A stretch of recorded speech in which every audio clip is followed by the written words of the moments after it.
بسم اللہ الرحمن الرحیم۔ السلام علیکم ورحمۃ اللہ وبرکاتہ۔ ناظرین، میں اپنے یوٹیوب چینل پہ آپ کو خوش آمدید کہتا ہوں۔ امید کرتا ہوں آپ خیریت سے ہوں گے۔ میں آپ کے ساتھ جو آج واقعہ شیئر کرنا چاہتا ہوں وہ ایک حافظہ قرآن بیوی اور جٹ کی شادی کا واقعہ ہے کہ کس طرح اللہ کے بزرگ نے اللہ کی دی ہوئی طاقت عطا میں سے ان کا یہ مسئلہ حل کیا۔ تو قصہ کچھ اس طرح ہے کہ ایک حافظہ قرآن کی شادی ایک جٹ سے ہو گئی۔ جب جٹ شادی کے بعد اپنے کمرے میں جانے لگا تو بیوی نے کہا، میاں آپ کی اور میری شادی ہو گئی ہے، میں اپنے ماں باپ کے حکم سے روگردانی نہیں کر سکتی تھی، لیکن میری ایک شرط ہے، چونکہ میں خود حافظہ قرآن ہوں، میں نے آپ کے ساتھ ساری زندگی گزارنی ہے، اس لیے میں چاہتی ہوں کہ آپ میرے کمرے میں اس وقت آئیں جب آپ حافظ قرآن ہوں۔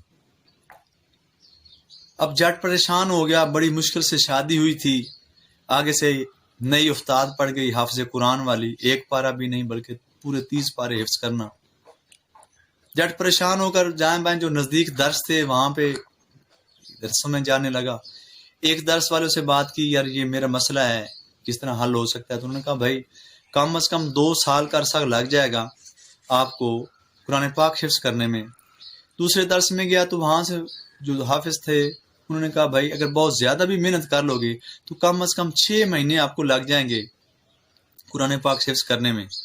مایوس ہو کر لوٹ رہا تھا کہ راستے میں ایسے پریشان بیٹھا تھا، ایک کسی بزرگ سے نے دیکھا اور اس نے پوچھا، بیٹا کیوں پریشان ہے؟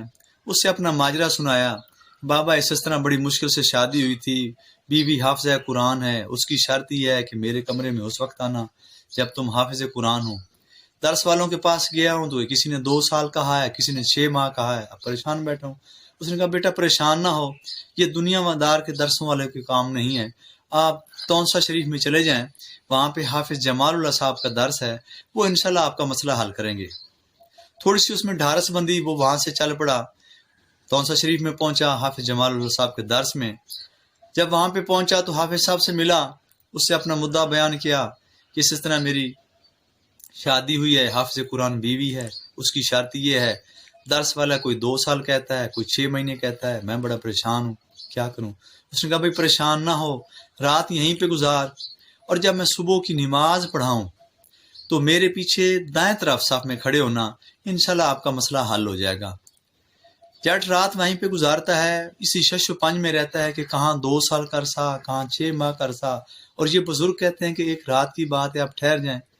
بہرحال جیسے تیسے اس کی رات گزری، صبح ہوئی تو نماز پڑھی، اور جب جماعت میں شامل ہوا تو حافظ صاحب کے پیچھے دائیں طرف صف میں کھڑا ہو گیا۔ جب نماز ختم ہو گئی اور حافظ صاحب نے سلام پھیرا تو دائیں طرف والے جتنے بھی تھے وہ سارے حافظ قرآن تھے، اور بائیں طرف والے جتنے بھی تھے وہ قاری قرآن تھے۔ یعنی اب اس میں ہمیں یہ سبق ملتا ہے کہ نہیں، وہ کام جو عام آدمی نہیں کر سکتا، وہ اللہ کے نیک بزرگ، اللہ کی دی ہوئی طاقت سے، اللہ کی دی ہوئی عطا سے وہ فوراً کام حل ہو جاتا ہے۔ اس میں ہمیں بھی ایک سبق ملتا ہے کہ ہمیں بھی اللہ کو راضی کرنے کی کوشش کرنی چاہیے۔ اللہ تو 70 ماؤں سے زیادہ پیار کرتا ہے، یعنی ایک دفعہ پکار کر تو دیکھیں۔ لیکن جو نیک بندے اپنا سب کچھ اس کی راہ میں قربان کر دیتے تو اس سے پتہ یہ بھی چلتا ہے کہ اللہ تعالیٰ ان کی بات کو، ان کی کہی ہوئی بات کو رد نہیں کرتا۔ امید کرتا ہوں ویڈیو کو لائک کریں گے اور زیادہ سے زیادہ ساتھیوں کے ساتھ شیئر کر کے شکریہ کرنا۔